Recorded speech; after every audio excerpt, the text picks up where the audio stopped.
Shutdown, the nation's capital eerily quiet. The president is home, Congress is gone. No negotiations to find a solution. Many of those people that won't be receiving a paycheck, many of those people agree 100% with what I'm doing. That is absolutely false. I won't have a job. Well, I'll have a job, but I can't afford the gas to get there. How will this end? Why is the president going to the border? And why the shutdown impact is about to get so much worse? Right now in the briefing room.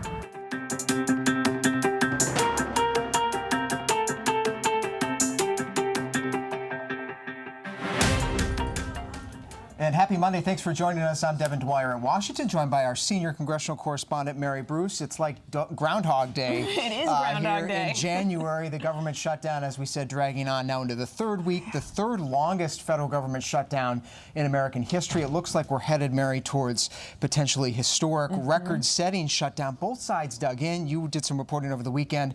Absolutely no movement. No progress. They spent the weekend talking, but no progress. And what's remarkable is just how both sides, it's not just that they're digging in, they're getting further apart, it seems, that the impasse is actually deepening. And, you know, they can be talking back and forth, they can say that the conversations are productive, but that doesn't mean that there's any actual progress being made. All they're doing is further explaining their own positions to one another, but that doesn't mean that they're going to find any way to meet in the middle. Yeah, the congressional principals not even joining the vice president at the table this weekend. There was a staff meeting both days. No progress there. No talks today. No talks today. Congress isn't even back until tomorrow, which means that if the record is 21 days, I think you're pretty guaranteed at this point that we're going to see a historic shutdown here. It seems we will pass that mark. Now, there are going to be talks, some talks, it seems, later in the week, maybe. We know that the vice president is going to be on the Hill talking with House Republicans tomorrow ahead of the president's remarks. But it is really hard to see right now how either side is budging. The one small glimmer of progress is that we do have a better sense of the White House's demands.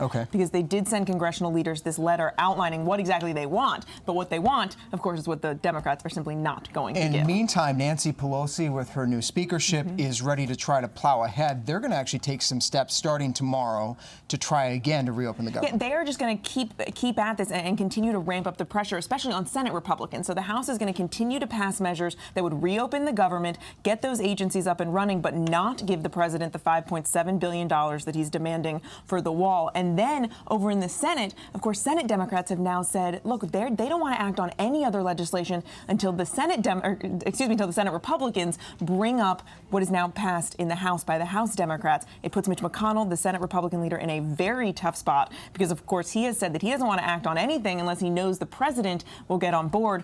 But remember, of course, those bills that have passed in the House are ones that the Senate Republicans previously did pass. So the pressure on Mitch McConnell's ramping up. But the bottom line is that there's a lot of maneuvering happening, a lot of but no political agreement. Posturing. I think a lot of people are shaking their heads. They can't believe. Talk to people over the weekend. A lot of people just dismayed that there doesn't seem to be a way out here. The least of which are these federal workers. 800,000 federal workers now furloughed without pay. Of course, the contract workers not getting paid either. And we're starting to see some of the impacts now hit other parts of the country beyond the federal workforce, including thousands of people who rely on federal housing assistance. They're facing potential eviction. Food stamp recipients and those early tax filers, IRS, if you're seeking a refund, stay tuned there. But I want to bring in now Tony Reardon. He's the president of the National Treasury Employees Union, joining us now, representing 150,000 federal employees from 33 different agencies. Mr. Reardon, thanks for being here in the briefing room. As this thing drags on, I imagine you're hearing more from some of your members about the impacts. Is it your sense that when this next federal payday comes on Friday, that's really when the financial bite is going to be felt most acutely? Well, first off, thank you for having me. And secondly, as to your question, you know, some of our members have already felt the bite of missing some of their paycheck based on the timing of when the shutdown started and when the end of the pay period occurred. But you're absolutely right. As we move towards the weekend, that's when virtually every single federal employee who isn't being paid will really feel the pain of this shutdown. So yeah, I believe that we are getting closer and closer to federal employees really exploding, candidly, with anger. Exploding is a pretty strong word. We also, I imagine, there's a lot of speculation as to what some of the TSA workers may be doing. They're working without pay. Do you get a sense from your members if any action is going to be taken, if those paychecks don't start coming? Would we potentially see some of the workers who've been forced to work without pay walk away from their jobs? Well, I've not seen that, and I would not want to suggest that. Let me be very clear. We have a federal workforce, and 150,000 of them, as you mentioned, are represented by NTEU, they are disciplined, and they care a great deal about their federal jobs. Remember, these are folks who took an oath to the United States of America, to our Constitution, and they want to do the jobs that they were hired to do. But it's true that they definitely want to be paid, and they want to be paid on time to do those jobs. So I think it's very, very important that Congress and the administration put aside whatever differences they have over whatever issues they're arguing about, and they need to get these people back to work, and they need to get them paid in a timely manner. Get them paid now. There is a very real impact, a human impact on these folks. They're not able to afford food. They're not going to be able to pay their rent, their mortgage, their credit card bills. The fees are going to rack up on these individuals, and their credit's going to be destroyed. This is a shutdown that is going to impact federal employees and haunt federal employees far into the future. Yeah, a horrible and anxiety-inducing impact. We've heard from so many of those workers already, Mr. Reardon, and it is very concerning to many of us watching this and who have family and friends who are among the federal workforce. You talk about the human impact that in itself is significant, but also some of the ancillary impacts from this important work that's not being done at this time when these workers are furloughed. Talk to us a little bit about what could happen at the IRS. Your union represents a good number of IRS workers. It's almost tax season. We have a new tax code. They're trying to assess, process complicated tax returns. Those phone lines right now not being answered. What could consumers see from, say, the furloughed workforce at the IRS? What sort of impact could that have on tax season in your view? Well, that's an excellent question, and I will begin the answer to the question by saying this. You have to remember that since 2010, the IRS has lost 23,000 employees. So even heading into the shutdown, the IRS did not have the necessary personnel to really do the job that many employees want to do. Then came the tax reform legislation that was passed, and that's pretty significant because it's reform legislation that's really the biggest since 1986, and so with that comes a lot of questions for tax preparers, a lot of questions that taxpayers have, and so they need to have somewhere at the IRS to call and get those questions answered. But in addition to having people there to answer the question, and of course right now many of those folks are furloughed, so they're not there to answer the questions. The folks who will one day be back to work, they've got to be trained. And so what I'm hearing is that there's, in some cases, training that's not occurring, antiquated training, insufficient training, and clearly they're not being trained while they're furloughed and not working. So I am very concerned about the IRS's ability to be ready, because we're only about a month away from the typical start of the IRS filing season. So my concern as a citizen really goes to, is the IRS going to be prepared for the tax filing season, prepared to answer all the questions that come with the tax reform, prepared with all of the forms that had to be changed, et cetera, et cetera. And are they going to be prepared and able, will they have the people there working to get the taxes out there, the refunds to the American people? Yeah, Tony, we can hear the frustration in your voice and certainly the level of urgency right now. Tony Reardon, President of the National Treasury Employees Union, thanks so much for your time, sir. Thank you. Come back again. Meanwhile, it's not just those federal workers, of course, but the impact now being felt on Native American reservations across the country, where thousands of tribal members rely on the federal government not only for public services, but of course for financial aid. I want to go now to Dr. Aaron Payment. He's the chairman of the Sault Ste. Marie tribe of Chippewa Indians. It's the largest tribe east of the Mississippi River, 43,000 tribal citizens. Mr. Payment, thank you so much for being here. Give us a sense of the impact this shutdown is having on your reservation right now. So the impact is pretty significant, and like your previous interview, on January 15th is the date where we expect to really feel the impact. Tribes are either funded through self-governance contracts where we provide the services ourselves, or direct service tribes where the federal government provides the services. Right now, during the shutdown, several tribes across the country who are direct service tribes are already feeling the impact. Navajo Nation last week had a storm. They did not have the roads plowed for them to be able to get to food services and also water supplies. For my tribe, which is self-governance, my tribal council has loaned tribal resources in order for us to survive during the shutdown. Our next big drawdown is January 15th, and if the funds are not available then, we will immediately be looking at furloughs and layoffs and operating at a skeletal operation. And sir, we understand the impact is also spread to medical care, hospitals, drug treatment facilities. Give us a sense of the human impact on that side of the story as well. Absolutely. So recently, about 2 weeks ago, the federal government reported on the Broken Promises Report, which is an update from the Civil Rights Quiet Crisis Report. We have high rates of alcoholism and suicide, unfortunately, and the opiate crisis is hitting Indian country as hard as it's hitting anybody. So we prescribe prescriptions for Vivitrol, which is a blocker that is not keeping them intoxicated on another drug, but actually helping to wean them off drugs.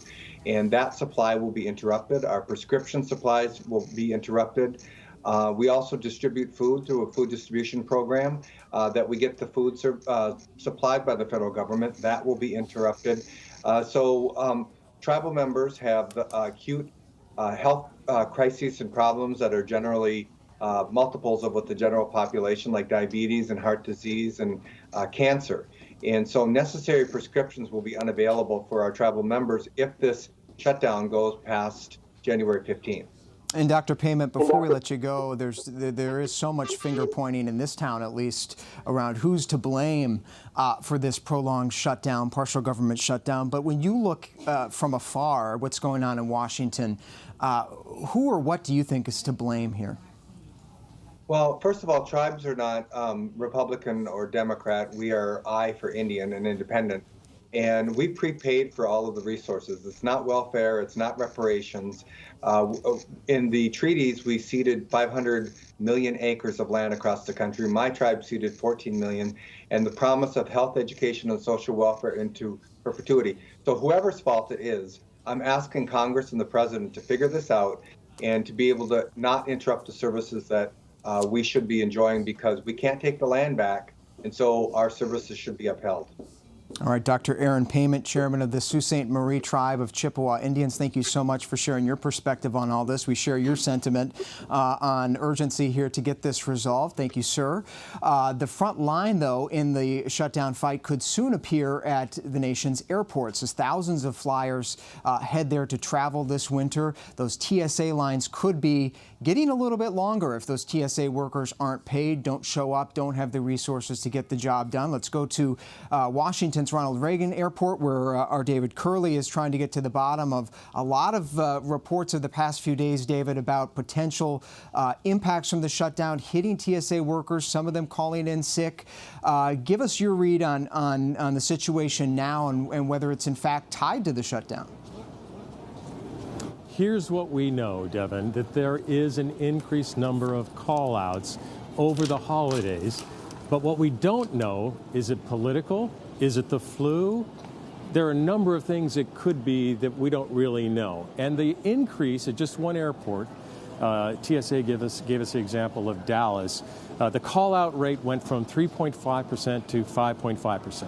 So a 2% increase. So if there were 1,000 officers working in Dallas, that would have meant instead of 25 calling in or 35 calling in sick, 50 called in sick. You still had a lot of people there. That's why TSA continues to say it's not right now impacting the services here at the airport. But that's just in the past couple of weeks.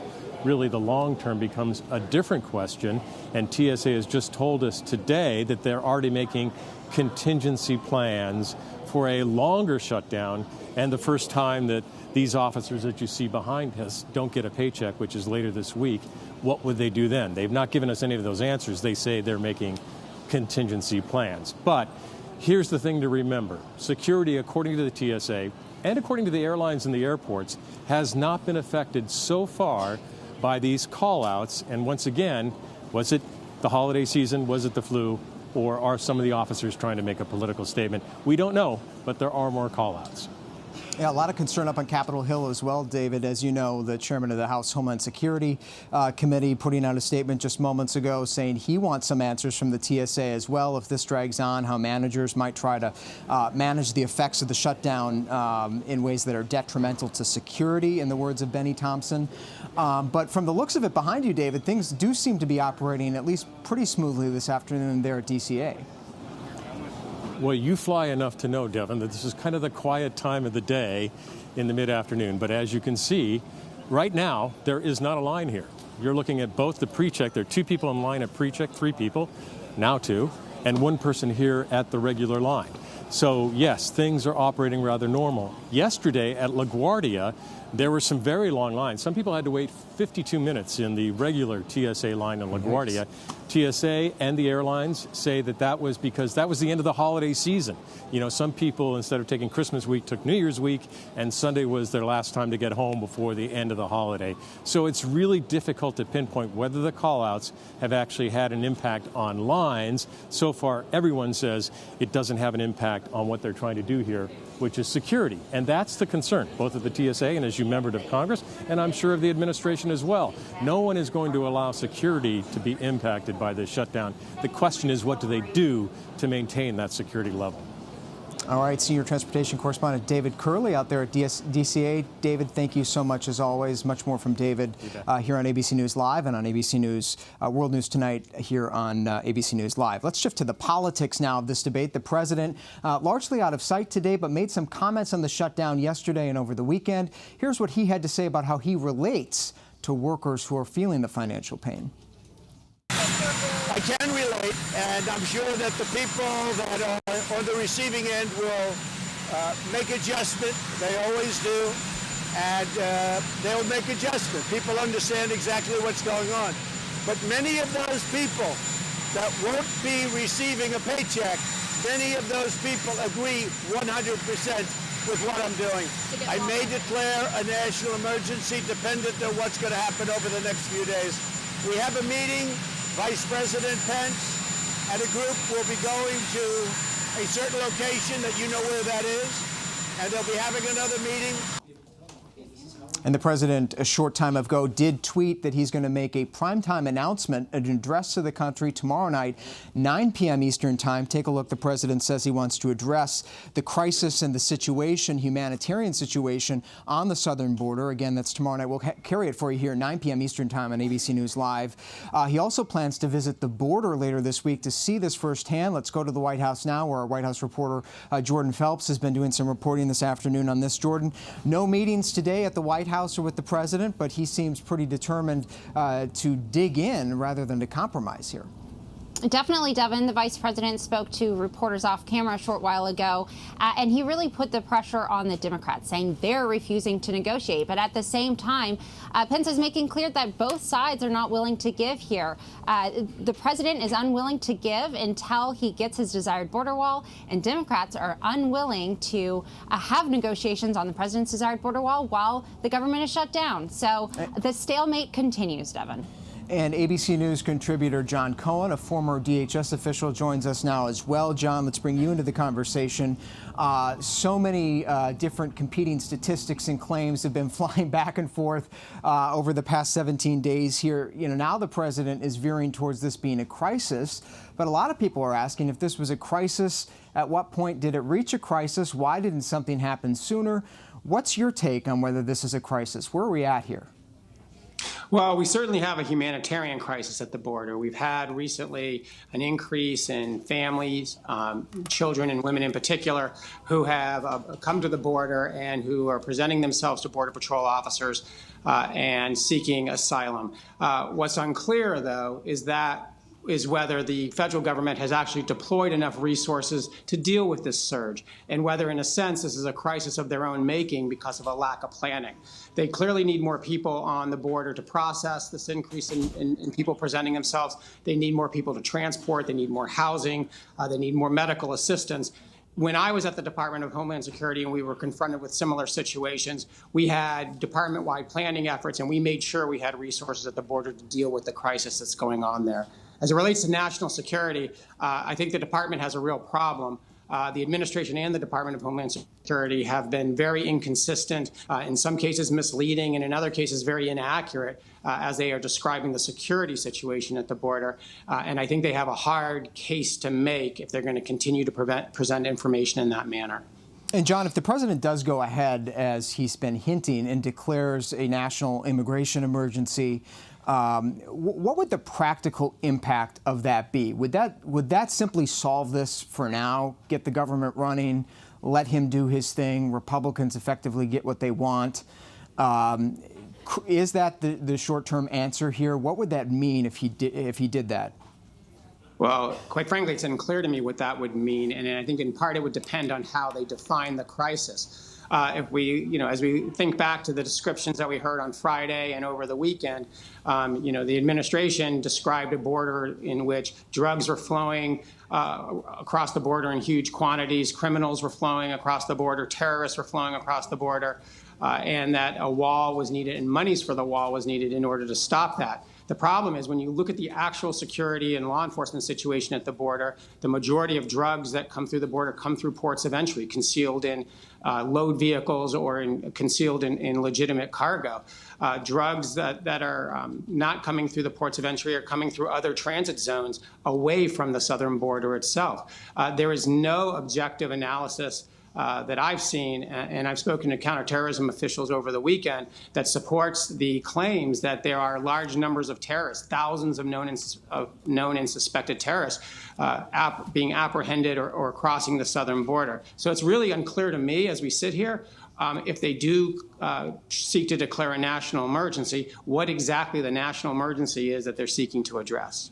All right, John Cohen, thanks so much. Running a little short on time, but do want to get back to the White House for one last time with Jordan Phelps. Jordan, what is your sense politically here? The president has made clear that despite all of the pain that some of these workers are feeling, the public statements as we start to see in the media, the impacts as they ripple out, the president seems to be signaling they are going to do everything they can from a regulation perspective to limit the impact on people and dig in, right?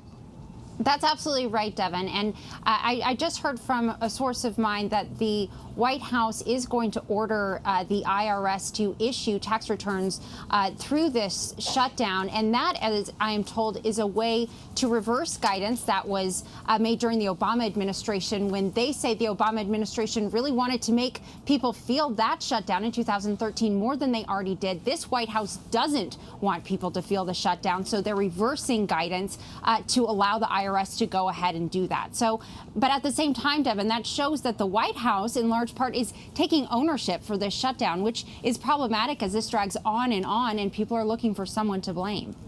And it is dragging on indeed. Will be day 18 tomorrow. No end in sight to the shutdown. Jordan Phelps at the White House, thank you so much. We'll have much more coverage, complete coverage of the shutdown, the impacts as it continues to unfold right here at ABC News Live, abcnews.com. Download the ABC News app. It's a great resource for you. You can star stories and topics you want to follow. We'll send you the updates. And of course, much more here tonight at 8 p.m. World News Prime with David Muir and the whole team. I'll be back here tomorrow, 3:30 p.m. Eastern Time in the briefing room, and a special special report tomorrow, 9 p.m. Eastern Time, when the president does that primetime address on immigration and the state of this shutdown. Devin Dwyer, Washington. Thanks for watching. We'll see you next time.